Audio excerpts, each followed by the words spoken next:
The moment I hit the floor, I didn't feel anything. 1 second I was standing in the vitamin aisle of Crawford's Pharmacy on Fifth Avenue, reaching for a bottle of magnesium on the top shelf. The next second, the ceiling was rushing toward me, and the fluorescent lights above blurred into a single white streak. My knees gave out completely. My shoulder caught the edge of the metal shelving on the way down. I heard the bottles scatter across the linoleum before the sound faded too. When I opened my eyes, a woman was crouched beside me. She had gray hair cut short and practical, reading glasses pushed up on her forehead, and the focused expression of someone who'd seen this kind of thing before. Her hands were moving with quiet efficiency, and it took me a full 3 seconds to realize she was unfastening the clasp on the watch my daughter had given me. "What are you doing?" My voice came out rough, barely a whisper. "That's mine." She didn't stop. Her fingers kept working the clasp with careful precision. "I know," she said. "That's exactly why I'm taking it off." I tried to sit up, and the room tilted hard to the left. She placed one firm hand on my shoulder and held me still without effort, the way someone does when they're used to patients who don't know what's good for them. "Don't move yet," she said. "You've been down for almost 2 minutes. Your color is coming back, but I need you to stay flat for another 30 seconds. She finally got the clasp open and slipped the watch off my wrist. She held it up to the pharmacy's overhead light, turning it slowly, studying the face of it the way a jeweler studies a stone for flaws. The expression that crossed her face in that moment is something I've replayed many times since. It wasn't confusion, it was recognition. And under the recognition, something colder. "Sir," she said, and her voice had changed. It was quieter now, more careful, the way people speak when they've just understood something they wish they hadn't. "Who gave you this watch?" "I'll get to all of it. But first let me tell you who I am and how I ended up lying on the floor of a pharmacy while a stranger held my wrist and my world began to come apart at every seam. My name is Robert Haynes. I'm 63 years old. For 31 years, I was a structural architect in Seattle, the kind who specializes in the bones of large buildings, the load-bearing systems, the hidden frameworks that determine whether something stands or falls. I retired early, at 61, because my wife Carol was sick, and because nothing else in the world mattered as much as being home with her. Carol died 18 months ago, pancreatic cancer, 14 months from diagnosis to the end. She was 59 years old, and she was the most structurally sound person I've ever known, which is a strange thing to say about a woman, but she'd understand it. She knew how I thought. She always understood the way I saw the world, in terms of what holds, what fails, what was built to last, and what was just decorated to look that way. After she died, I rattled around our house in Wallingford for a while. It's a 4-bedroom Craftsman we'd bought when our daughter was 3 years old. I knew every board in that house. I knew which stair creaked on the left side and which window stuck in the summer heat. I knew the way afternoon light moved across the kitchen floor in October, the specific amber color it turned when it hit the hardwood. Carol had loved that light. She used to sit at the kitchen table with her coffee just to be in it. Our daughter, Hannah, lived in Portland, about 3 hours south. She's 34 now, works in finance, and has her mother's dark eyes and her mother's organizational instincts, but without the warmth underneath. That sounds harsh. I know it does. But it's honest, and honesty is the only thing I have left that feels entirely mine. Hannah came up to Seattle twice in the 6 months after Carol's death. She helped me go through her mother's things, suggested I look into grief counseling, asked careful questions about the house and whether I'd considered downsizing. She was attentive in the way a person is attentive when they're paying very close attention for reasons that aren't entirely about you. I told myself I was being unfair. She'd lost her mother. Grief makes people strange. Grief makes everyone a little unfamiliar, even to themselves. I gave her the benefit of every doubt I had. My neighbor and oldest friend, a man named Phil Dorsey, who'd worked with me at the firm for 22 years, didn't give Hannah any benefit of the doubt at all. Phil is 67, recently retired himself, and has the particular clarity of a man who spent decades identifying structural weakness for a living. "Something's off about her," he told me one evening on my back porch, about 8 months after Carol died. We were having a beer and watching the light go out over the lake. "The way she looks at your house. The way she looks at you." I told him he was reading too much into grief. He gave me a long sideways look and said nothing else, which was the most Phil thing he could possibly have done. Hannah called more frequently after that first year, multiple times a week, sometimes every day. She asked about my sleep, my appetite, whether I was taking my vitamins, whether I'd had my blood pressure checked recently. It felt like being watched over. It felt like love. I've spent a great deal of time since then understanding how those two things can be made to look exactly the same. She came up to Seattle in person about 4 months before the day I collapsed in the pharmacy.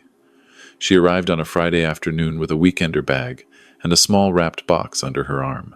We had dinner at the kitchen table the way we used to when she was a teenager, just the two of us, Carol's empty chair in the corner of my vision the whole time.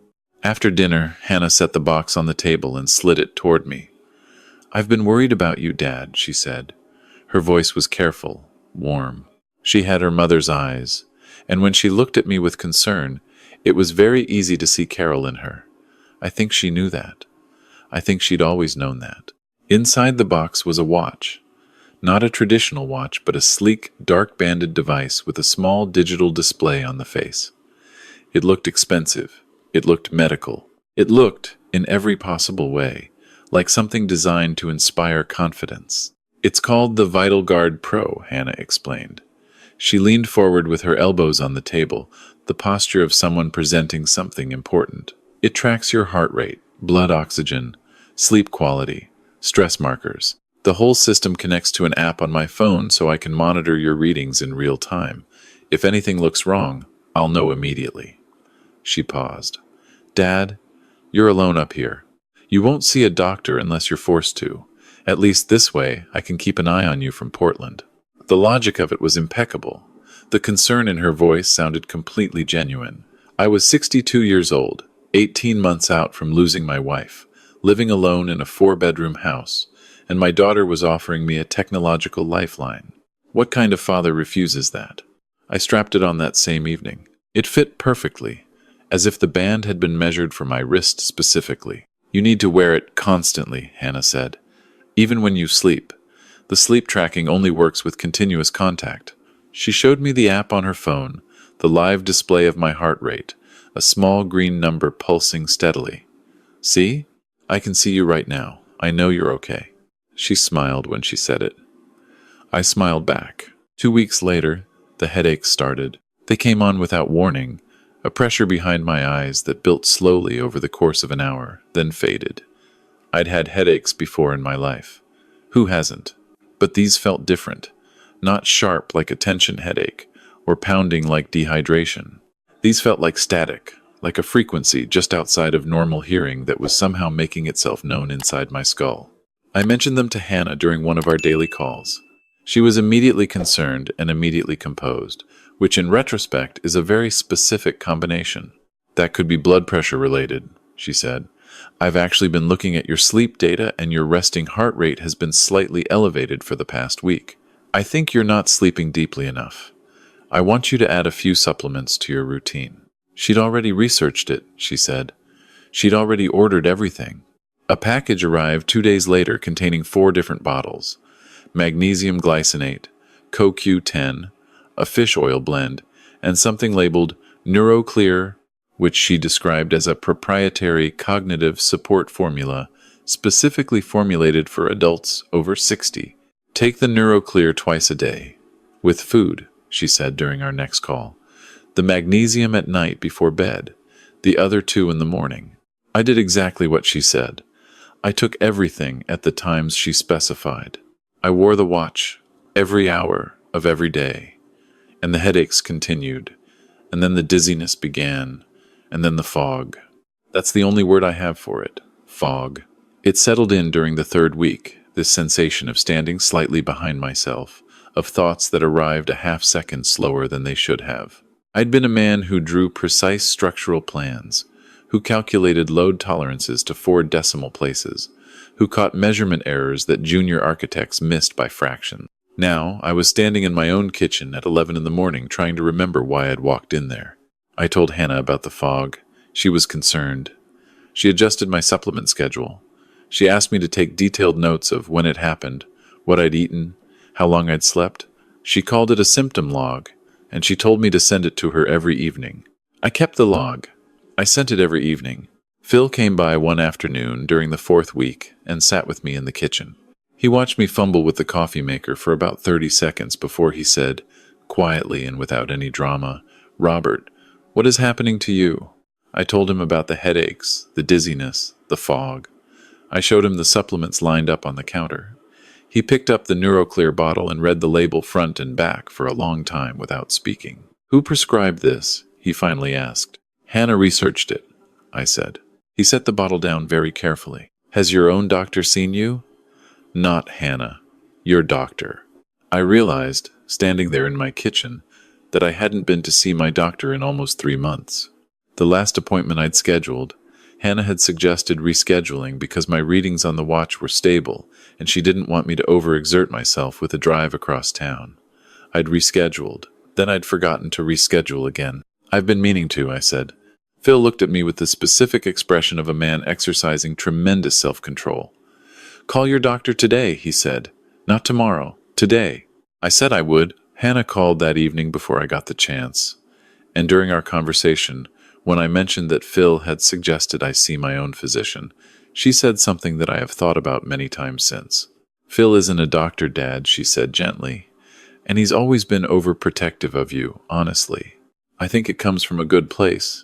But he gets into your head, and he stresses you out. The watch shows a stress spike every time you spend time with him.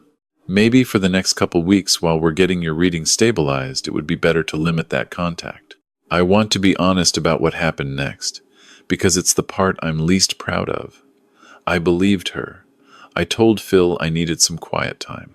I said I was feeling overwhelmed and needed to reduce stimulation. He accepted it, because Phil is a decent man who respects other people's stated needs, even when he suspects those needs have been manufactured by someone else. I spent the next 2 weeks more alone than I'd been at any point since Carol died. The fog thickened. I started losing track of time in ways that frightened me. I'd look up from a book and an hour had passed that I couldn't fully account for. I started writing things down just to hold on to them. Appointments, the names of things, the sequence of daily tasks, the list of tasks that had once been automatic. The watch was always on my wrist. It glowed green in the dark when I woke up at 3 in the morning and lay there trying to hold my own thoughts together. Hannah called every morning. Her first question was always the same. "How are you feeling, Dad? Readings look good from here." Her second question was usually some variation on whether I'd taken my supplements and what I'd eaten and how long I'd slept.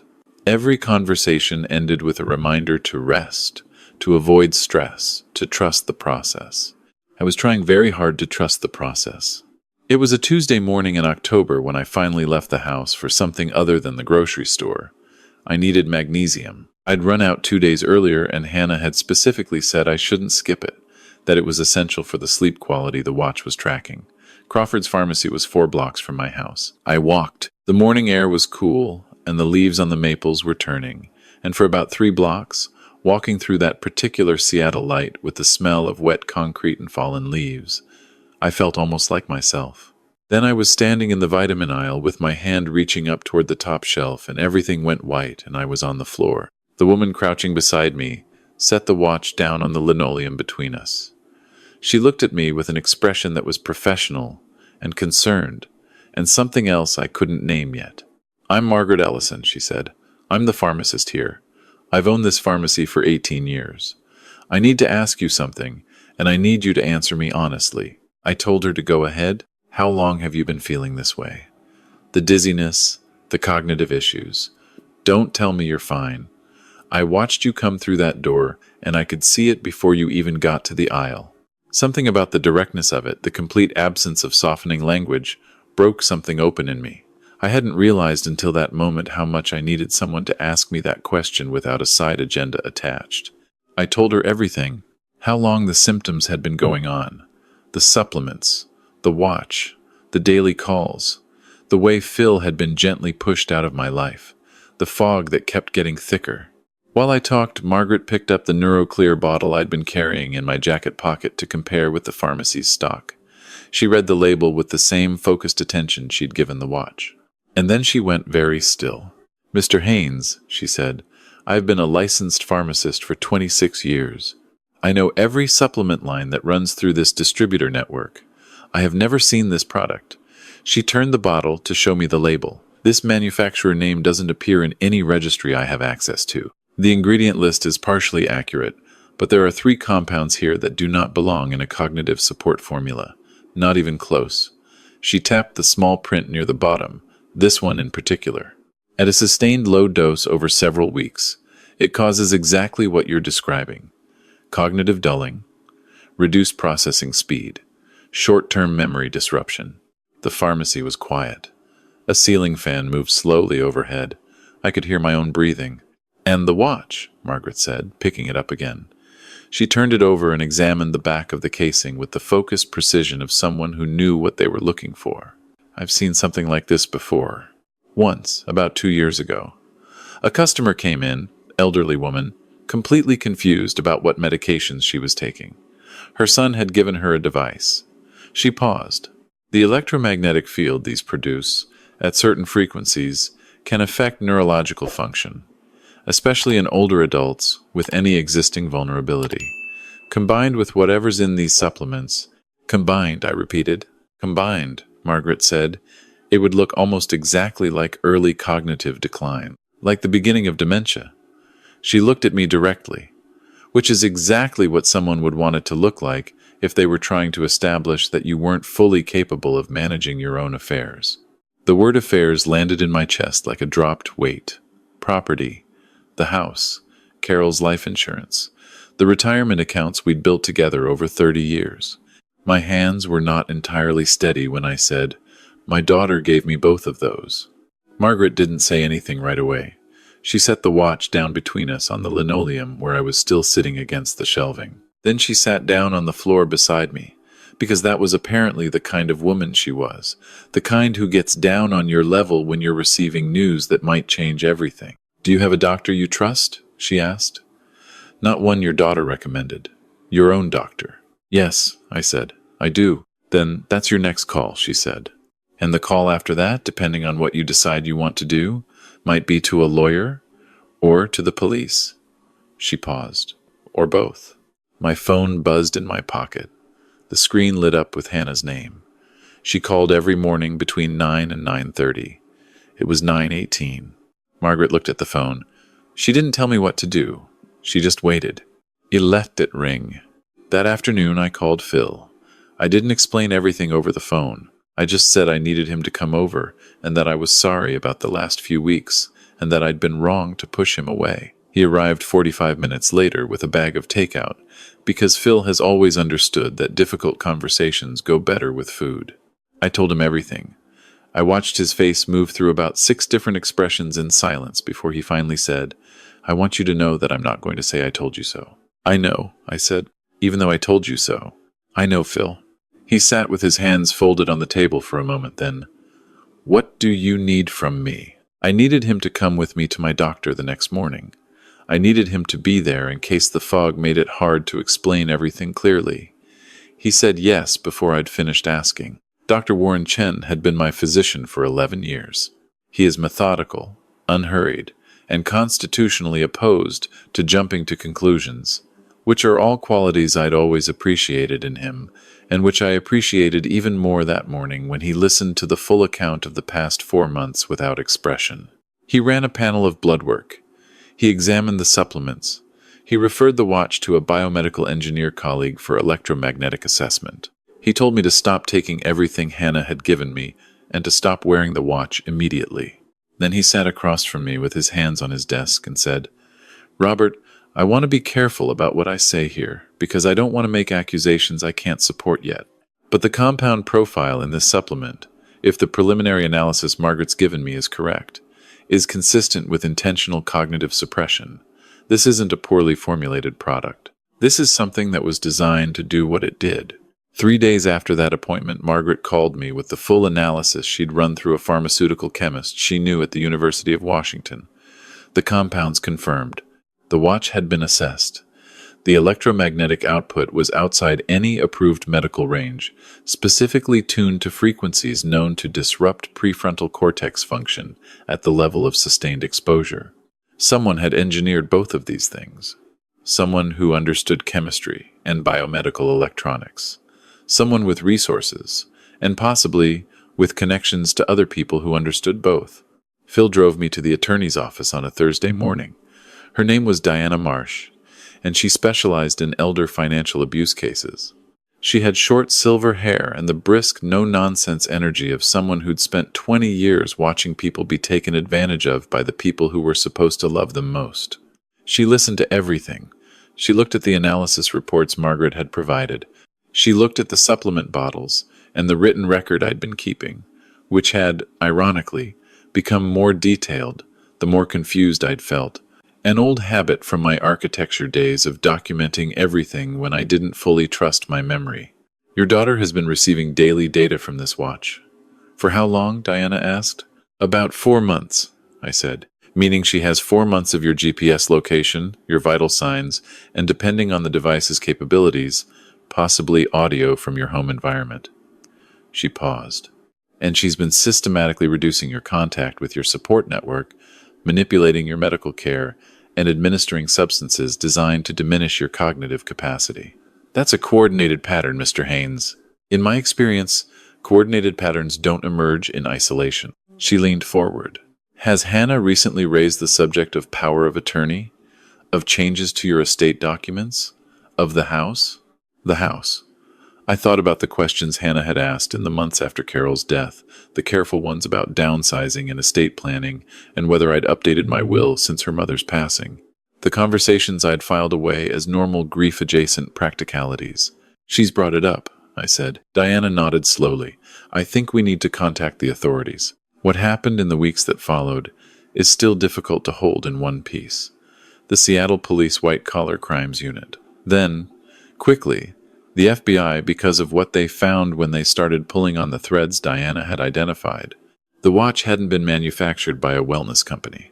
It had been produced by a network operating out of 3 countries, distributing custom surveillance and cognitive disruption devices through a supply chain that moved through shell companies in Nevada and Delaware. The supplements had been sourced through a similar network, engineered by a chemist whose work had been used in at least 11 other cases across the Pacific Northwest and Northern California. 11. That was just the confirmed number in this region. Hannah had been recruited 8 months before she came to Seattle with that small wrapped box. She'd been approached through a financial contact, someone who'd identified her as a person with proximity to an elderly parent with significant assets and a history of emotional distance from that parent.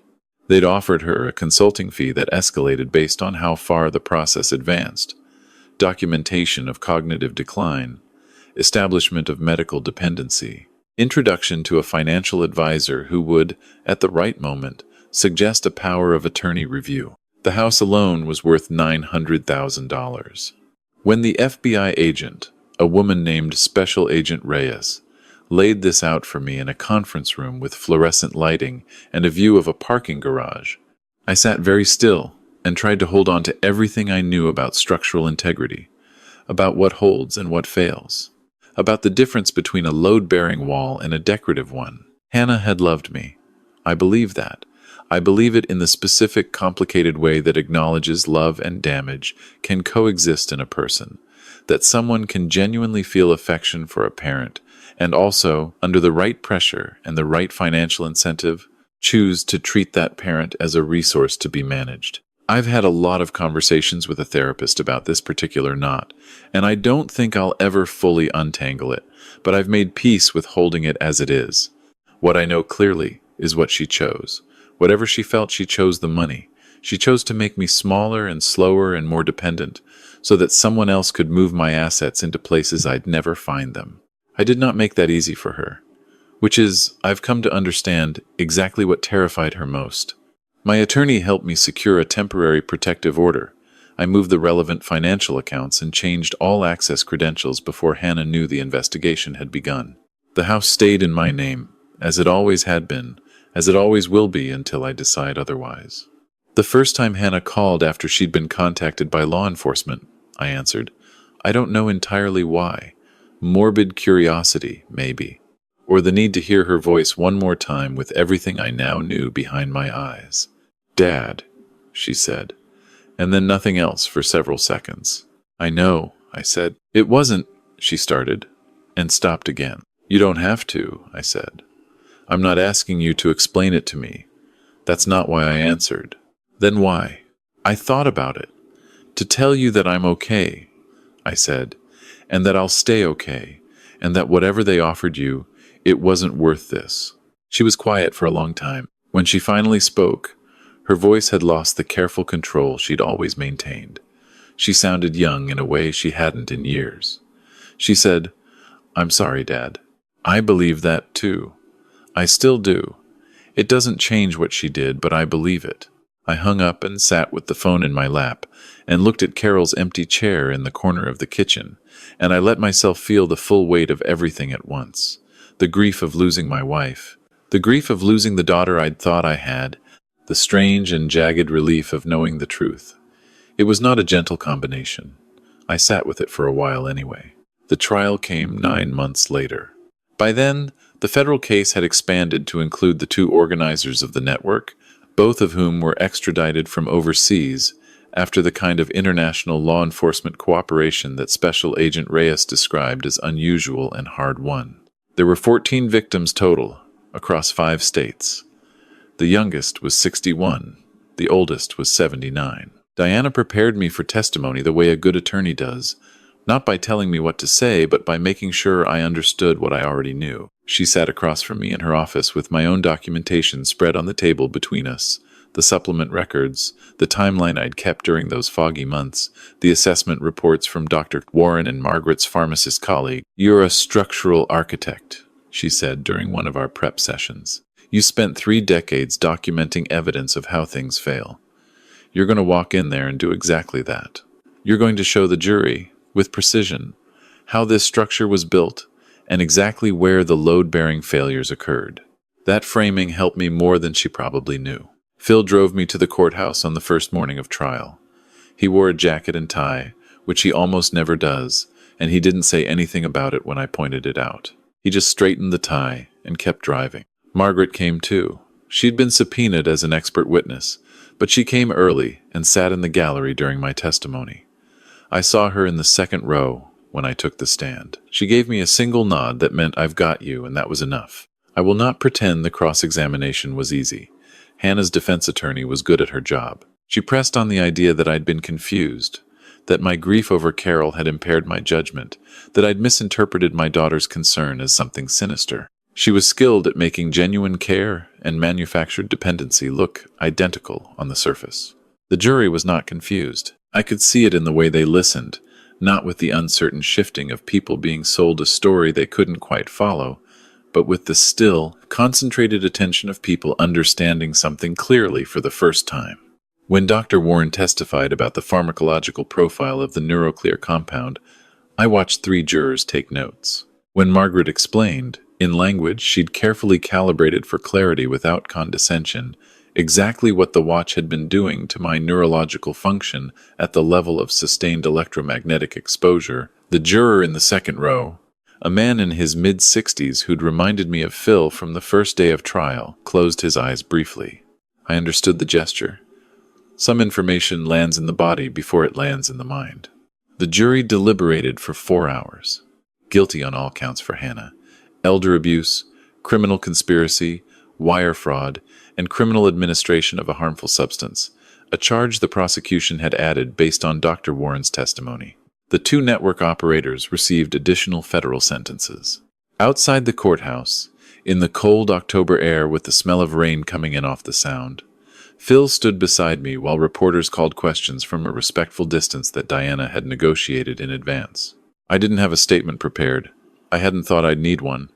But they asked, and Phil looked at me, and I said what was true. "I spent 31 years building structures designed to hold weight," I said.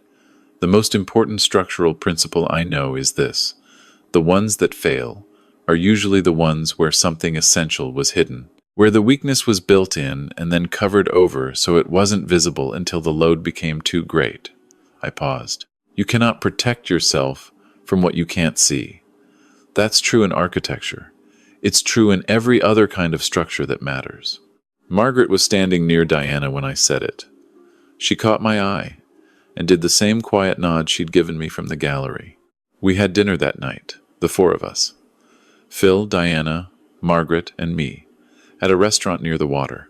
Phil ordered wine he'd been saving for an occasion, and didn't specify which occasion he'd been saving it for, which made Diana laugh, which was the best sound I'd heard in a long time. What I want to tell you, if you've stayed with me this far, is what I know now that I didn't know a year ago. 18 months after the trial, I'm back in my house in Wallingford.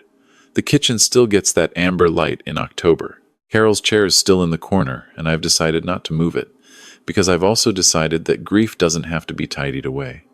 It can be present, and so can everything else. Both things can occupy the same room.